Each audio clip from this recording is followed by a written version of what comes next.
other one around? There, you've got it. That ought to catch a big one. All right? Okay. Okay, now let's cast it out. Look out, Murray Cod, here we come. Yeah, that's good. Beauty. I remember when Dad used to bring me here. Couldn't have been much bigger than this little bloke either. He used to catch a few too. Of course, Dad knew the river. Knew it like the back of his hand. I reckon it's the river that started it all. Without the Murray, well, there'd be nothing. The Murray River. Like all the great rivers of the world, a provider of transport, communications, way of life. But most of all, the Murray River has given this land water. The lifeblood which nurtured a pioneering social enterprise of the 1800s to the maturity of this closely settled irrigation center. So much a part of our national pride, Mildura.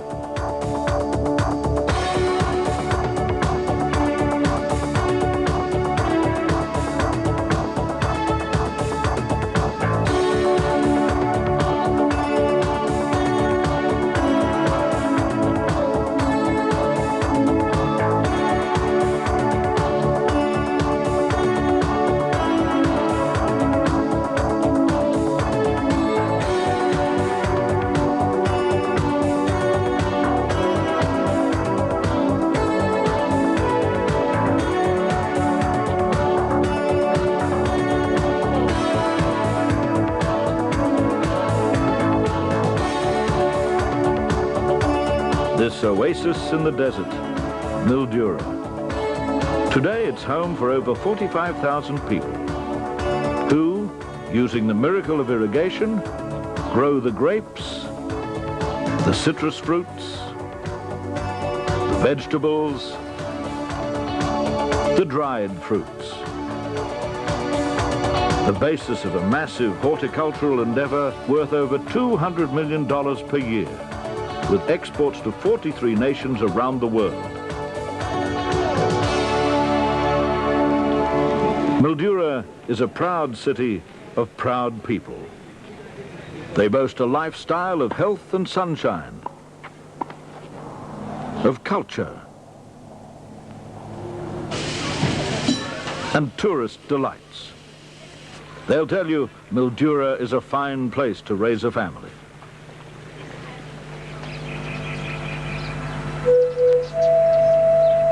And these people are proud of their links with the past. Their history is all around.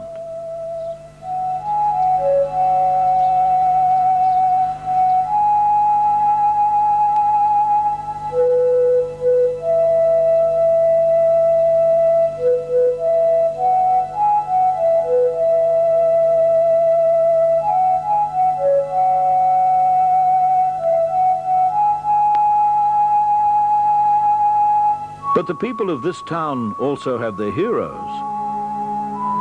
These are the men they called the fathers of irrigation and the founders of their Mildura. A Canadian, William Benjamin Chaffee, along with his brother George. Today the name Chaffee goes hand in hand with Mildura and its remarkable story of irrigation. A transformation that was to turn a parched, tough desert, running no more than a sheep to 20 acres, into a rich, green inland garden. Yet the original vision of a Victorian irrigation colony in fact belonged to a young Australian. As a youth, he was a dreamer and a compulsive reader. Later, as a lawyer and journalist turned politician, Alfred Deakin would step into history as the founder of Federation. But in 1885, as Commissioner of Public Works and Water Supply, Deakin, aged just 29, led an irrigation fact-finding mission around the world. In America, his group visited the Chaffee brothers, who had successfully started an irrigation settlement in California. It was Deakin who then encouraged the Chaffees to come to Australia and bring their irrigation expertise to Victoria. At that time, a sheep station called Mildura was on the verge of financial ruin. Drought, rabbits, and dying stock had all but sealed its fate. But when George Chaffee saw the Old Mildura Homestead and its magnificent watered garden and orchard on the banks of the Murray River, he found his inspiration. "Someday," he said, "the whole of Mildura will be as this garden."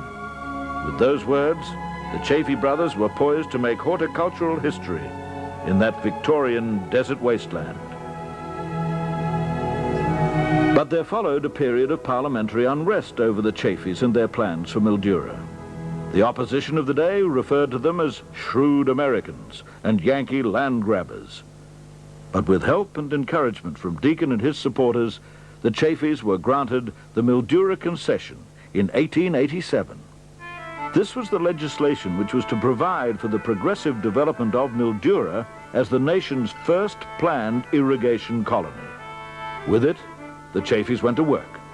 Early progress in the colony was rapid as the land was surveyed, cleared, and carved up into 10-acre blocks. George Chaffee was the engineer in the partnership, so his first task was to design 2 massive steam pumps. These would lift the river water up in stages to feed the irrigation channels in the colony. 2 triple expansion steam engines, each delivering 800 horsepower and directly coupled to massive centrifugal pumps. The experts said they'd never work, but the Chaffee engines did work and continued to work tirelessly for the next 60 years. In 1888, Chaffee brothers, as they'd become known, decided on an advertising campaign to further promote the colony overseas. They even produced a book titled The Australian Irrigation Colonies, but known as the Red Book. It was filled with the most optimistic reports on the new and flourishing irrigation colonies in Mildura and Renmark in South Australia. The Red Book made powerful reading indeed. It even boasted the Australian coat of arms right on the front cover, which was quite an achievement really, considering that Australia's federation was still 13 years away. Still, nobody minded. It was all just part of the irrigation fever of the time. And Mildura, with its new bounty of irrigated produce, was the star attraction. Also in those early euphoric times, wine grapes were planted out at Irimple, near Mildura, at the Chaffees' newly established winery, Chateau Mildura.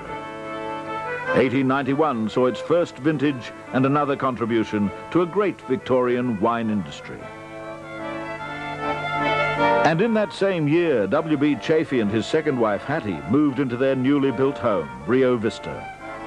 A mansion of quite extraordinary grandeur and proportion. Rio Vista stands today as testament to the Chaffees' expectation of success for their new irrigation venture.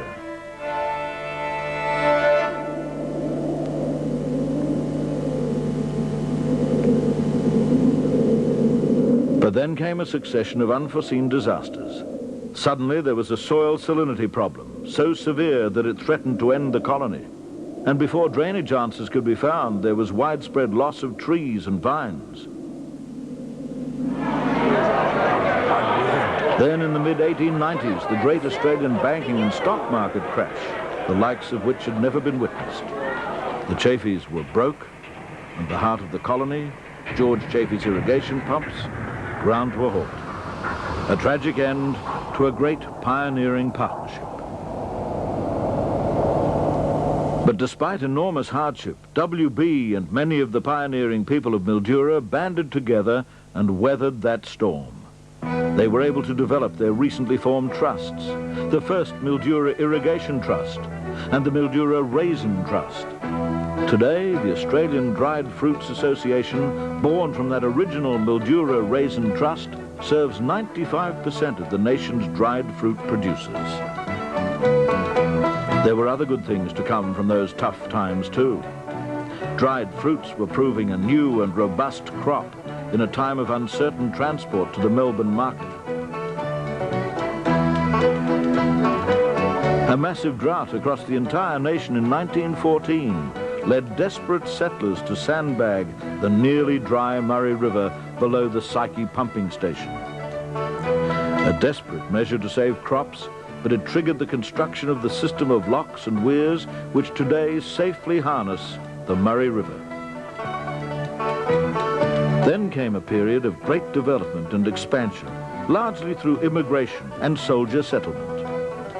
In 1922, a party of Greek immigrants arrived in Mildura, bringing with them the secret of the cold dip.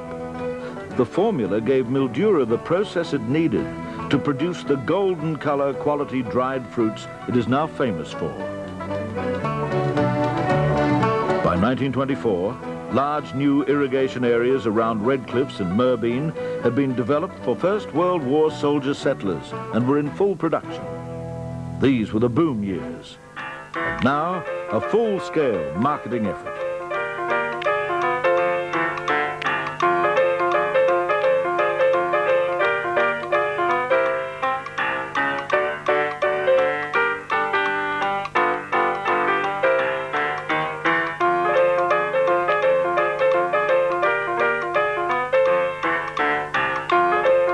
Later, World War II provided more returned servicemen, and more irrigation land was brought into production, including Robinvale and Kumiala, during the late 40s. And there were big changes in the water supply too. George Chaffee's revolutionary steam pumps, which had served so well for over 60 years, were replaced by electrical pumps. Bigger pumps, which could lift water even higher to irrigate land previously dry. It was in that period of the 1950s that Mildura also witnessed a cultural change. The lure of the grapevine had attracted a great flow of immigrants from southern European countries. With them came new cultures, values, and living styles. Indeed, the 1950s through to the 1960s were years leading to the establishment of cosmopolitan Mildura.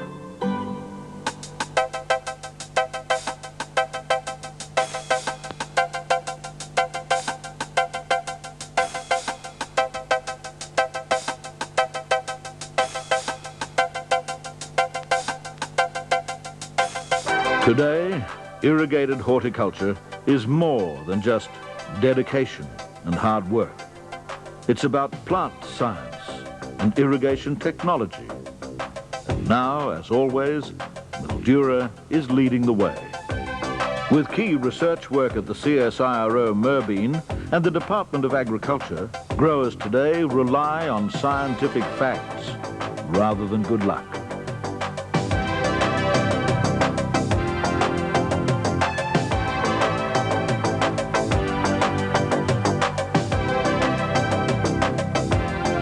The old adversary's salt is still causing grave concern. The recently renamed Rural Water Commission is tackling the salt problem head-on, helping growers in the vital areas of water and salt management.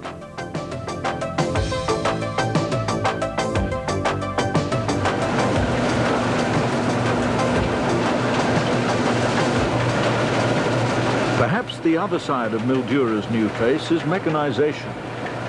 High-technology machines have taken over where the horse and cultivator left off. But then Deacon, the statesman, and the Chaffee brothers, George with his brilliant engineering mind, and W.B. the horticulturist, would certainly have approved of all this. For they were the dreamers of dreams. Theirs is the triumph. And yet in the midst of all this progress, some things never change. The mighty Murray River may have its locks and its weirs and its ever-thirsty electric irrigation pumps. But those red rocks the Aborigines named Mildura are still there, as they always were. The paddle boats, the tranquility, the beauty, the endless river flow, and the stories passed through the generations. These things never change.